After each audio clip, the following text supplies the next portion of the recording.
নমস্কাৰ আজিৰ এই বিশেষ অনুষ্ঠানটিলৈ আপোনালোকক স্বাগতম জনাইছোঁ আধ্যাত্মিকতা হৈছে জীৱনৰ আমুক মন্ত্ৰ ভাগৱতে জীৱনক দিয়ে নতুন গতি ভাগৱত আমাৰ জীৱনৰ বাবে প্ৰতীকৃত স্বৰূপ প্ৰিয় দৰ্শক আজি আমি উপস্থিত আছোঁ ওদালগুৰি জিলাৰ শ্ৰী লক্ষীৰাই বৰুৱা সোঁৱৰণী সমন্বয় ক্ষেত্ৰত এই সমন্বয় ক্ষেত্ৰত উদযাপন কৰা হৈছে ঐতিহ্যমণ্ডিত বৰংগাবাৰী শ্ৰী শ্ৰী ভাগৱত মন্দিৰৰ ধৰ্মালোচনী সভাৰ সোণালী জয়ন্তী এই বৰ্ণাঢ্য কাৰ্যসূচীৰ বিষয়ে আজি আপোনালোকক আমি উমান পোৱাম লগতে আপোনালোকে উপভোগ কৰিবলৈ সক্ষম হ'ব এই অনুষ্ঠানৰ বিভিন্ন কাৰ্যসূচী তেনেহ'লে আহক আমি আগবাঢ়ো আজিৰ এই ভক্তিৰসে ভৰা অনুষ্ঠানটিৰ মাজলৈ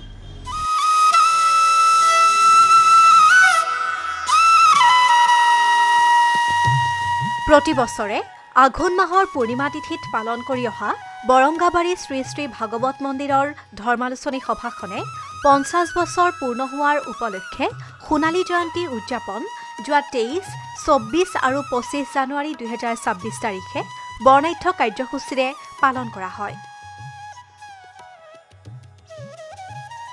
ওদালগুৰিৰ BTC জিলাৰ অন্তৰ্ভুক্ত বৰংগাবাৰী গাঁৱৰ ৰাইজে বৃহত্তৰ অঞ্চলটোত বসবাস কৰি থকা বিভিন্ন জাতি জনগোষ্ঠী তথা বিভিন্ন ধৰ্মাৱলম্বী লোকৰ সহযোগত লক্ষীৰাই বৰুৱা সোঁৱৰণী ক্ষেত্ৰত অতি উলহ মালহেৰে সোণালী জয়ন্তী সফলভাৱে উদযাপন কৰে।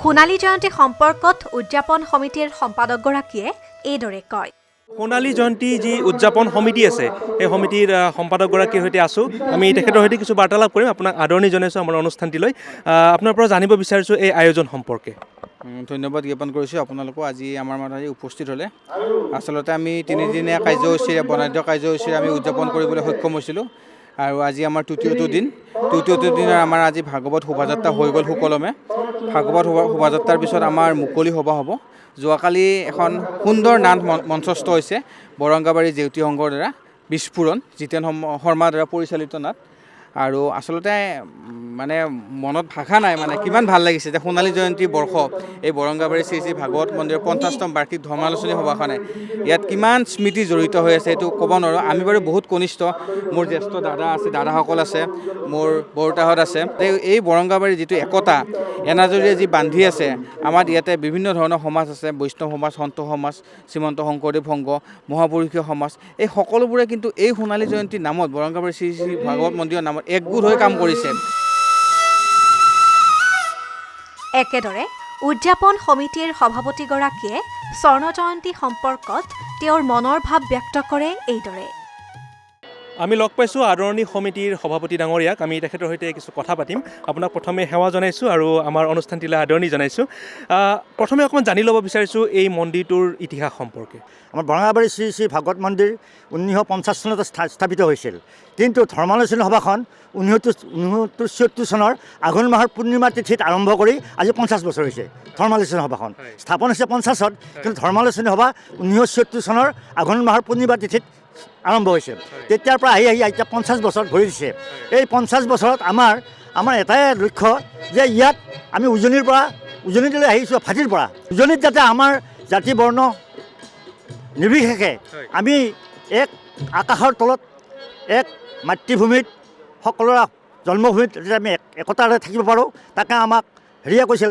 স্বামী বিবেকানন্দই কৈছিল যে মাতৃৰ উদাৰতা পৃথিৱীৰ উদাৰতা আকাশৰ বিশালতাৰে আমি সকলোকে বুজিবলৈ চেষ্টা কৰিব লাগে তেতিয়াহ'লে আমাৰ মাজত একতাটো থাকে গতিকে আমি যিহেতুকে একেখন আকাশৰ তলতে আছোঁ এখন পৃথিৱীতে আছোঁ এক মাতৃৰ পৰা জন্মগ্ৰহণ কৰিছোঁ গতিকে আমি আমাৰ মাজত পাৰ্থক্য নাৰাখি আমি দক্ষিণৰ পৰা আহিছোঁ যদিও ইয়াত জাতি বৰ্ণ নিৰ্বিশেষে নামঘৰ পাতি মন্দিৰ পাতি আমি প্ৰথমে সেইটো ব্যৱস্থা লৈছিলোঁ তাৰপিছত 76 চনত চিন্তা হ'ল যিহেতু আমাৰ নামঘৰটো পাকা হ'ল বিভিন্ন ক্ষেত্ৰত আগবাঢ়ি আহিল আহাত আমি আলোচনা কৰিলোঁ যে অকল পুথি পাঠ কৰি নাম কীৰ্তন কৰি খাই থাকিলে নহ'ব আমি প্ৰতি বছৰে এখন ধৰ্মালোচনী সভা পাতি মানুহৰ মাজত সমন্বয় সাম্যমতি অহিংসা সেইটো লাগিবই সকলো প্ৰাণীৰ প্ৰতি দয়া সেইটো লাগিবই তাৰপিছত আমাৰ যি এজন অনাদি অনন্ত প্ৰভু ভগৱন্ত আছে তেওঁক যে আমি চিন্তা কৰিব লাগে সেইটো আমাক লাগিবই আমাৰ মাজত যে এটা সাধুসংগ লাগে ভাল মানুহৰ যে সংগ ল'ব লাগে সেইটো আমাক লাগে আৰু এই সাধুসংগ লৈ আমি কি কৰিম শ্ৰৱণ কথন বা শ্ৰৱণ কীৰ্তন বিদ্যালয়ত শ্ৰৱণ কথন বুলি কয়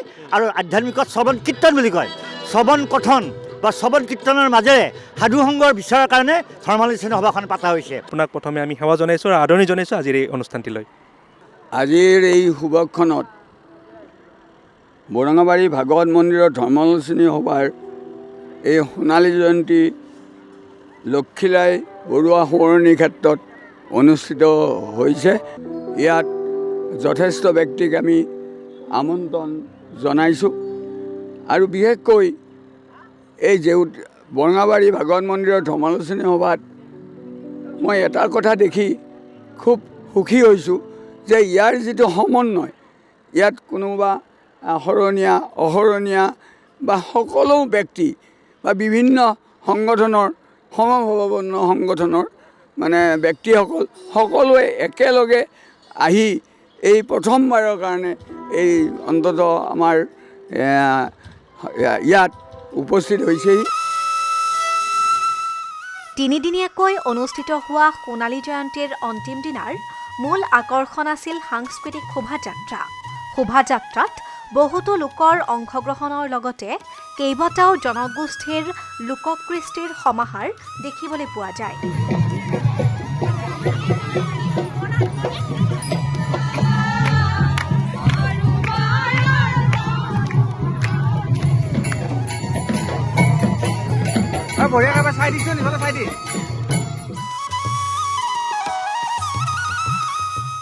এই অঞ্চলৰ এগৰাকী আগৰণুৱা ব্যক্তি, এগৰাকী বয়োজ্যেষ্ঠ ব্যক্তি আমাৰ সৈতে আছে। আমি তেখেতৰ সৈতে কিছু কথা পাতিম। আমি দেখিছোঁ ইয়াত শোভাযাত্ৰাও আপোনালোকে উলিয়াইছে, বিভিন্ন আপোনালোকৰ যি প্ৰতীক আছে, সমন্বয়ৰ প্ৰতীক হওক, আমাৰ কৃষ্টি সংস্কৃতিক আপোনালোকে ইয়াত প্ৰদৰ্শন কৰিবলৈ প্ৰয়াস কৰিছে। এই অনুষ্ঠানৰ জৰিয়তে আপোনালোকে কি ভাবে যে আপোনালোকৰ এই বৃহত্তৰ অঞ্চলটোৰ যি ঐতিহ্য আছে, পৰম্পৰা আছে, আপোনালোকে আগুৱাই লৈ যাব পাৰিব বুলি আশা কৰেনে? আশা কৰোঁ। আমি অহৰহ চেষ্টা ৰাখিছোঁ সমন্বয় যাতে সকলো জাতিৰ মাজত আমাৰ সমন্বয় গঢ়ি উঠে, তাৰ কাৰণে আমি অহৰহ চেষ্টা ৰাখিছোঁ। আমাৰ সাংস্কৃতিক দলবোৰো আমাৰ বিভিন্ন জনগোষ্ঠীৰ আছে, গতিকে তেওঁলোককো আমি অনুৰোধ জনাম ভৱিষ্যতে যাতে তেওঁলোকে আমাক এনেধৰণে সহায় সহযোগ আগবঢ়ায়। মন্দিৰ চৌহদত ধৰ্মালোচনী সভাৰ পতাকা উত্তোলন আৰু কাষতে স্থাপন কৰা সুধাকণ্ঠ ডক্টৰ ভূপেন হাজৰিকা আৰু অমৃত কণ্ঠ জুবিন গাৰ্গৰ প্ৰতিচ্ছবিত বিভিন্নজনে সেৱা আৰু শ্ৰদ্ধাঞ্জলি জ্ঞাপন কৰে।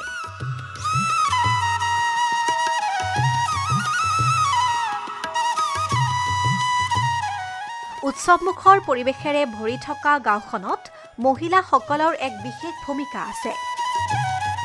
সকলো আনন্দ উৎসৰ মাজতে তেওঁলোকে ভাগৱত মন্দিৰৰ ভিতৰত এটি দিহানাম পৰিৱেশন কৰি উপস্থিত সকলোৰে মনত ভক্তিৰসৰ এক অনাবিল আনন্দ দিয়ে।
নাম পৰিৱেশনৰ পিছত মহিলা কেইগৰাকীমানৰ পৰা তেওঁলোকৰ অনুভৱ জানিব বিচৰাত তেওঁলোকে এইদৰে কয়। আমি কেইগৰাকীমান আই মাতৃক লগ পাইছোঁ, তেওঁলোকৰ সৈতে আমি কথা পাতিম। প্ৰথমে আপোনাক সেৱা জনাইছোঁ আৰু আপোনাৰ পৰিচয়টো জানিব বিচাৰিছোঁ। নমস্কাৰ, মোৰ নাম শ্ৰী তৰুলতা কলিতা। মই আই মাতৃ উপ সমিতিৰ সভানেত্ৰী হয়। আমি 50 বছৰ অতিক্ৰম কৰা হেতুকে ধৰ্মালোচনী সভাখনৰ সোণালী জয়ন্তী বৰ্ষত উপনীত হৈছোঁ। 3দিনীয়া বৰ্ণাঢ্য কাৰ্যসূচীৰে এই অনুষ্ঠানভাগি আমি জাক-জমকতাৰে পালন কৰি আহিছোঁ। আজি আমাৰ শেষৰ কাৰ্যসূচী, অন্তিম দিন আছিলে। এই অন্তিম দিনত বিভিন্নজন কৰ্মদক্ষ বা সুযোগ্য বক্তাক আমি মুকলি সভাত আমন্ত্ৰণ কৰিছিলোঁ। সেইমতে আহি আমাৰ শ্ৰদ্ধাৰ সকলোৰে জনপ্ৰিয় সুবক্তা এঞ্জেলা চাংমাই ডাঙৰীয়ানীও আমাৰ মাজত উপস্থিত হৈ আছে। তেওঁ আহি আমাক ধুনীয়া ভাষণেৰে সকলোকে আপ্লুত কৰিছে। আন এগৰাকী আই মাতৃ আছে, আমি তেওঁৰ সৈতে কথা পাতিম। আপোনাৰ পৰিচয়টো জানি ল'ব বিচাৰিছোঁ। হয়, কৃষ্ণ, মোৰ নাম শ্ৰী দীপ্তি কলিতা। বৰংগাবাৰী শ্ৰী শ্ৰী ভাগৱত মন্দিৰৰ ধৰ্মালোচনী সভাৰ সোণালী জয়ন্তী উৎসৱ উপলক্ষে এখন স্মৃতিগ্ৰন্থ সম্পাদনা কৰা হৈছে। সেই স্মৃতিগ্ৰন্থ সম্পাদনা সমিতিৰ মই এগৰাকী সদস্যা। আজিৰ এই অন্তিম দিনটোত আমাৰ যি স্বৰ্ণালী বৈভৱ শীৰ্ষক স্মৃতিগ্ৰন্থ প্ৰকাশ হৈ গৈছে, সেই গ্ৰন্থখন শ্ৰদ্ধাৰ অমৰেন্দ্ৰ নাৰায়ণ দেৱৰ দ্বাৰা উন্মোচন কৰা হৈছে। আৰু এই গ্ৰন্থখনৰ আমাৰ উপদেষ্টা আছে শ্ৰদ্ধাৰ বেণুধৰ কলিতাদেৱ আৰু লংকেশ্বৰ চহৰীয়াদেৱ। আৰু এই স্মৃতিগ্ৰন্থখনৰ সভাপতি হৈছে নীলমণি বৰুৱাদেৱ। আপোনাৰ পৰিচয়টো প্ৰথমে জানি ল'ব বিচাৰিছোঁ। কৃষ্ণ, মোৰ নাম চাৰু চহৰীয়া। মই আই মাতৃ উপ সমিতিৰ উপদেষ্টা। এতিয়া এনেকুৱা এটা ইমান সুন্দৰ পৰিৱেশত এই অনুষ্ঠানটো আয়োজন কৰা হৈছে, সোণালী জয়ন্তী উৎসৱ পালন কৰা হৈছে, অনুভৱ কেনেকুৱা আপোনাৰ? আমাৰ অনুভৱ তাৰমানে এনেকুৱা হৈছে যে আমি বহুত বছৰৰ পৰা সোণালী জয়ন্তী কৰি আনন্দ কৰি আছিলোঁ। সেয়ে আজি আহি আমাৰ সোণালী জয়ন্তী পালে আমি গোটেই গাঁওবাসী, ওচৰ চুবুৰীয়া অঞ্চল সকলোৱে নথৈ আনন্দিত হৈছে। প্ৰথম দিনা কাৰ্যসূচীৰো বিভিন্ন কাৰ্যসূচীৰে পাৰ হৈ গৈছে। গধূলি নাম আছিলে, নাম উপভোগ কৰিছে। দ্বিতীয় দিনা কাৰ্যসূচীটো আমাৰ গাঁৱৰ ল'ৰা ছোৱালীবিলাকে, ডেকা গাভৰুবিলাকে লগ হৈ এখনি পূৰ্ণাংগ নাট প্ৰদৰ্শন কৰিছে। সেই নাটখনো উপভোগ কৰি তেওঁলোকৰো অভিজ্ঞতা হ'ল। আমিও উপভোগ কৰিলোঁ যে আমাৰ গাঁৱত ইমান ডাঙৰ প্ৰতিভা লুকাই আছে। আমিতো বেলেগ ঠাইত এনেকুৱা প্ৰতিভা দিবলৈ যাব সুবিধাও নাপাব পাৰোঁ। সেয়ে আমি নথৈ আনন্দিত হৈছোঁ আৰু তেওঁলোককো কৃতজ্ঞতা জ্ঞাপন কৰিছোঁ। লগতে আজিৰ কাৰ্যসূচীটো বৰ দীঘলীয়া আছিল। আজি শোভাযাত্ৰাকে আৰম্ভ কৰি শোভাযাত্ৰাটো ধুনীয়া হৈছে। বিভিন্ন কৃষ্টি দল আহি আমাক এই শোভাযাত্ৰাটো শোভাবৰ্ধন কৰিছে।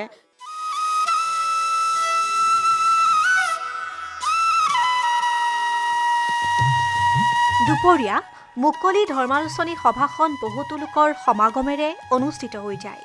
সভাখন এটি সমবেত গীতেৰে আৰম্ভ কৰে।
ইয়াৰ পিছতেই ধৰ্মালোচনী সভাখন উদ্বোধন কৰে বিশিষ্ট আমন্ত্ৰিত অতিথি মঙলদৈৰ জ্যেষ্ঠ অধিবক্তা শৈলেন্দ্ৰ কুমাৰ শৰ্মা বৰুৱাই।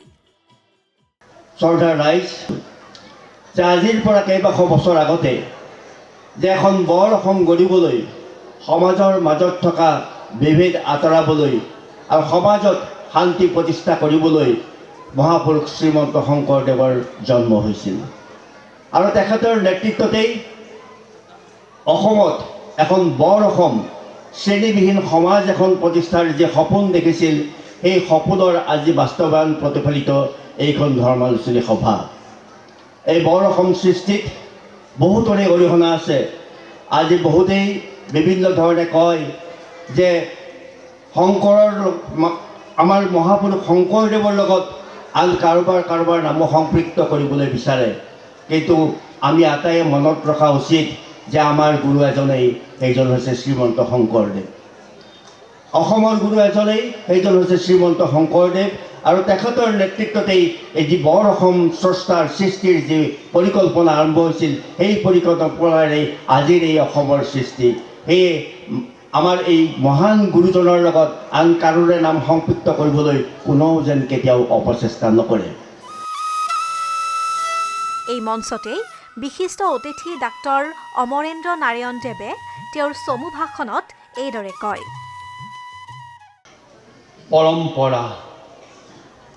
পৰম্পৰা অনুযায়ী আমি সকলো কামেই কৰি আহিছোঁ। যদিও মোৰ আগৰ উদ্বোধক মহোদয়ে শংকৰদেৱৰ কথা কৈছে, মাধৱদেৱৰ কথা কৈছে, ভূপেন হাজৰিকাৰ কথা উল্লেখ কৰিছে,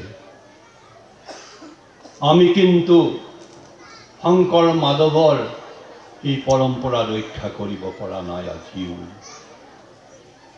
যি কি নহওক, মোৰ সন্মুখত উপবিষ্ট মোৰ সেৱাৰ থলীৰ ৰাইজ, আপোনালোকেই মোৰ শক্তি, আপোনালোকেই মোৰ সাধনাৰ সেইগৰাকী যাক ঈশ্বৰ বুলি কয়।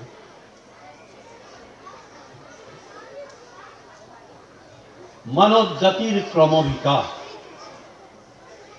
সেই লৈ যদি আজিৰ এই মুহূৰ্তলৈকে মই এক বক্তব্য দাঙি ধৰিবলৈ যাওঁ, তেতিয়াহ'লে গোটেই সভাখনেই হয়তো বানচাল হৈ যাব সময়ৰ অভাৱত।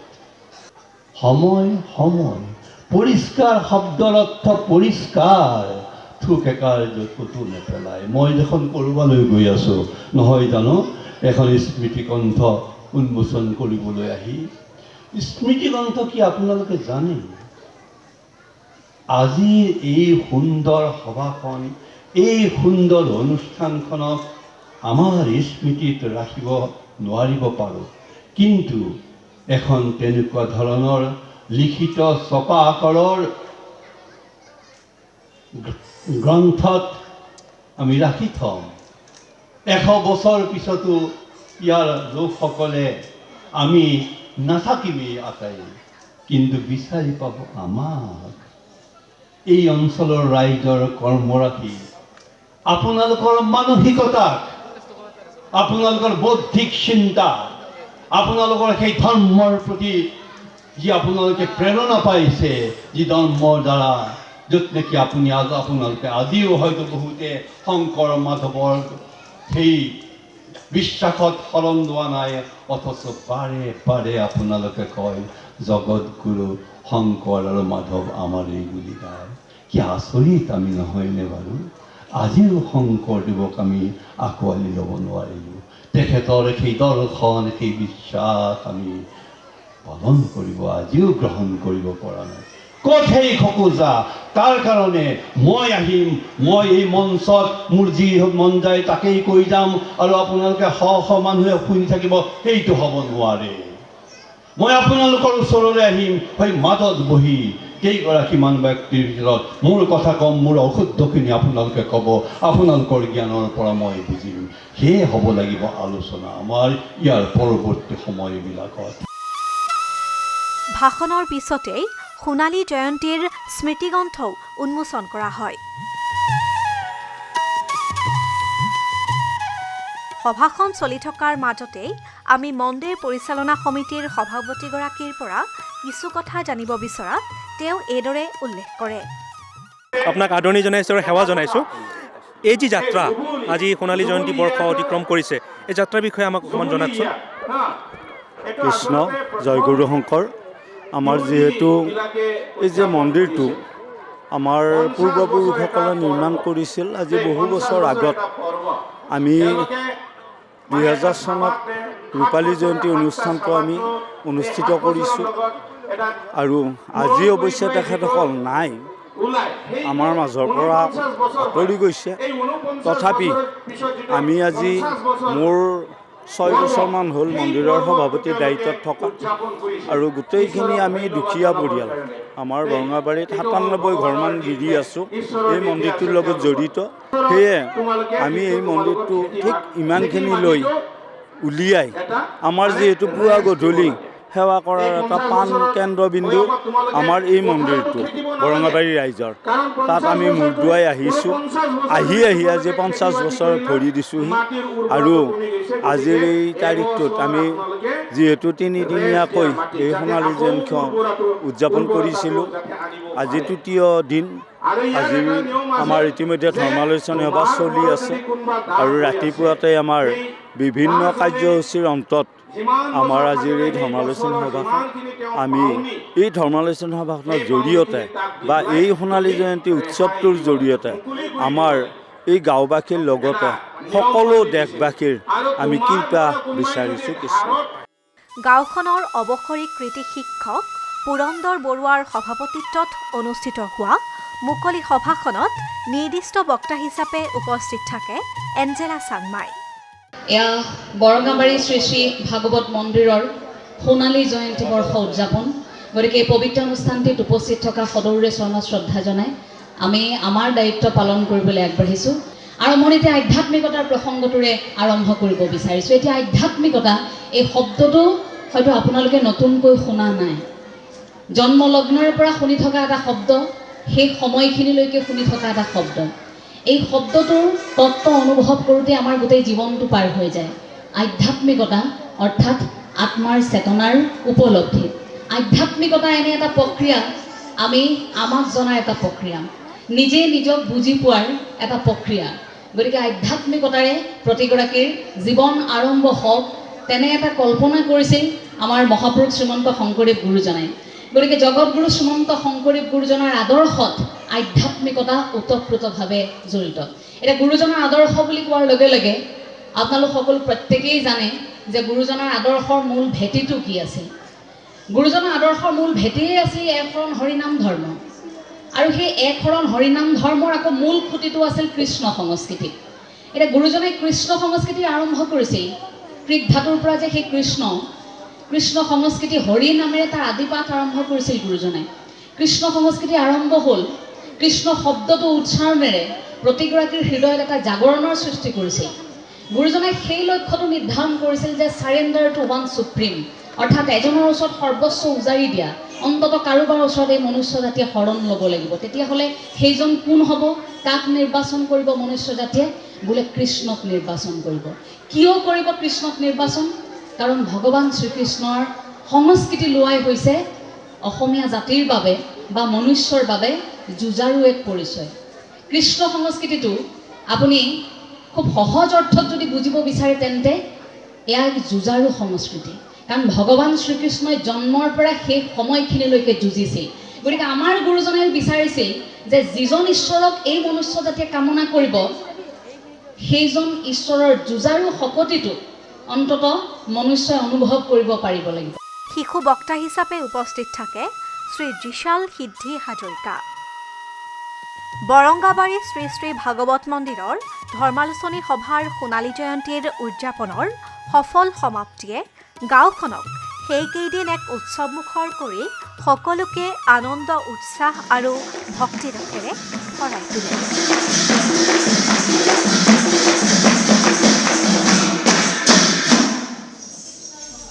এয়া সমন্বয়ৰ প্ৰতীক। বৰঙাবাৰী শ্ৰী শ্ৰী ভাগৱত মন্দিৰৰ ধৰ্মালোচনী সভাৰ জৰিয়তে আহক আমি এক বাৰ্তা প্ৰেৰণ কৰোঁ, সমাজত শান্তি সম্প্ৰীতি প্ৰতিষ্ঠা হওক। সেই আশাৰে আজিৰ এই বিশেষ অনুষ্ঠানটিৰ পৰা আমি বিদায় লৈছোঁ। চাই থাকিব DD অসম। ধন্যবাদ।